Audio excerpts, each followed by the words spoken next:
Berkebun di dasar laut tanpa emisi dan pestisida.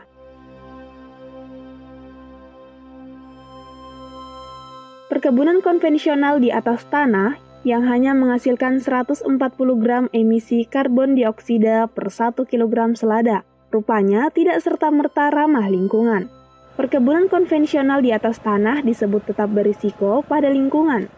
Apalagi belakangan maraknya penggunaan pestisida yang justru berpotensi mencemari air tanah. Pertanian tradisional juga menggunakan 70% air tawar di seluruh dunia. Sementara, dari hari ke hari, kelangkaan air semakin menyebar di mana-mana. Maklum, jika pertanian dinilai sebagai sektor yang paling rentan terkena dampak perubahan iklim. Lantas, apa solusinya? Seorang insinyur dari Genoa, Italia, bernama Sergio Gamberini, telah mewujudkan gagasan baru yang berorientasi masa depan. Ia menghadirkan konsep kebun bawah laut yang sudah dijalankan beberapa tahun terakhir. Konsep kebun bawah laut yang ia hadirkan dinamai Garden Nemo, sebuah konsep unik yang dapat mengurangi emisi tanpa menggunakan pestisida. Sejauh ini, Garden Nemo atau Taman Nemo hadir dalam bentuk perkebunan sayur di dasar laut, menggunakan balon transparan bervolume 2000 liter yang ditambat sampai 10 meter dari dasar laut. Di dalam balon, Gamberini membangun platform yang bisa digunakan untuk menanam sayur-sayuran. Berbeda dengan perkebunan konvensional di atas tanah, Garden Nemo ini tidak membutuhkan air segar.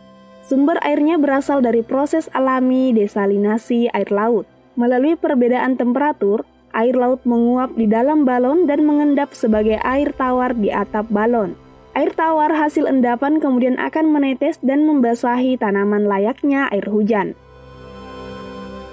Soal pencahayaan, sistem di Garden Nemo ini tidak membutuhkan aliran listrik maupun sistem pengatur suhu ruangan atau pencahayaan buatan, seperti yang biasa digunakan di rumah kaca atau perkebunan konvensional. Garden Nemo bahkan juga bisa dibangun di dalam rumah dengan menggunakan akuarium. Konsep Garden Nemo ini berkelanjutan dan mandiri. Artinya, setelah sistemnya diaktifkan, kebun bawah laut ini tidak membutuhkan bantuan manusia dari luar. Tanamannya hanya membutuhkan sinar matahari yang masuk laut menembus air. Selain itu, tinggal menunggu waktu panen tanpa menggunakan air tanah sama sekali. Konsep Garden Nemo ini cocok diterapkan di kawasan pesisir yang menderita akibat dampak perubahan iklim. Hal ini sekaligus menjadi solusi akibat perubahan iklim.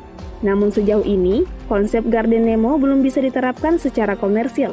Pematangan konsep juga masih terus dilakukan, bereksperimen dengan menggunakan ukuran, bentuk, dan kedalaman balon yang berbeda-beda. Selain untuk tujuan farmakologi, Garden Nemo diharapkan akan menjadi sistem pertanian berkelanjutan handal pada masa depan.